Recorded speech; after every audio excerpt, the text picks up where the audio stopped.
Every morning, the office workers would pass him, a bearded man sitting beside the trash bins behind Midtown Tower. No one knew his name. No one cared to ask. He didn't beg, didn't talk, just sat there with a small notebook, scribbling. People assumed he was mad. Until Layla arrived. She was new, fresh intern, broke, stressed, and always carrying a spare sandwich. One rainy morning, she spotted the man shivering behind the bins. Everyone else walked past, but she paused. She handed him her extra sandwich and said softly, "I don't know what brought you here, but I hope you find your way out." He looked up, eyes glassy. That was the first time anyone had spoken to him in weeks. Days turned into weeks. Every morning, Layla brought him food. Every now and then, a warm coffee. Still, he said very little. Just thank you and a nod. One morning, he was gone. Layla felt strange, worried even. Months passed. She moved on, forgot about the man by the trash, until one day the CEO of the company called for a staff meeting. A tall, clean-shaven man in a sharp suit stood beside him.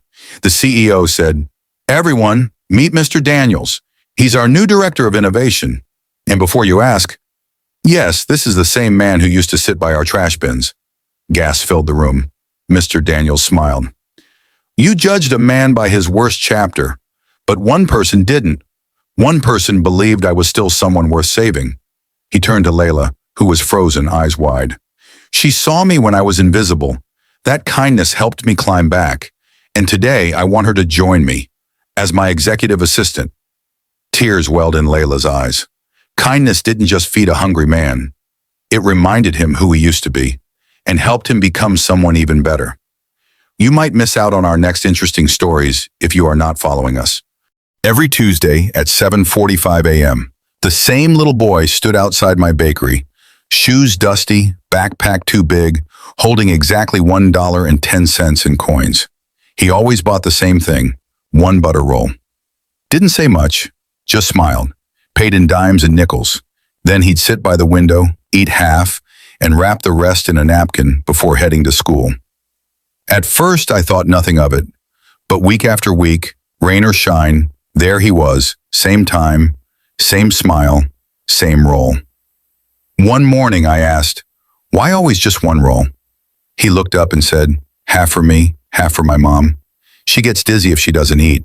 I swear that hit me harder than any bill I've ever paid. From that day on, I started slipping an extra roll in the bag. He'd shake his head, "But I didn't pay for that." And I'd wink. "Today's your lucky day." He kept coming. I kept adding extras. That went on for some time until I never saw him again. I asked around. No one knew where he went. Eventually, I just stopped expecting him. 25 years later, my bakery was still standing, barely. Rent was up, my knees were worse, and my hands, they shook when I rolled the dough. I was close to selling it off. Until one morning, a man in a crisp suit walked in, said he had a business offer.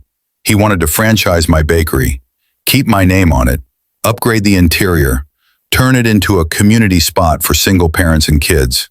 I laughed. "Why my bakery?" He smiled and placed a napkin on the counter. Wrapped inside was half a butter roll, just like the one I used to pack. He said, "You gave me more than breakfast. You gave me dignity when we had none." My mom cried every time I brought home that extra roll. Now I run a foundation for food insecurity, and I want your bakery to be our first pilot program. I stood there, speechless. He wasn't just investing in the shop. He was investing in the kindness that saved him. He turned to leave, then looked back and said, "You never knew my name, but I never forgot yours. Miss Ellie, you were our warmest meal. I used to think I was just feeding a hungry kid. Turns out, I was planting something. And kindness, it always rises, just like dough in the morning. You might miss out on our next interesting stories if you are not following us.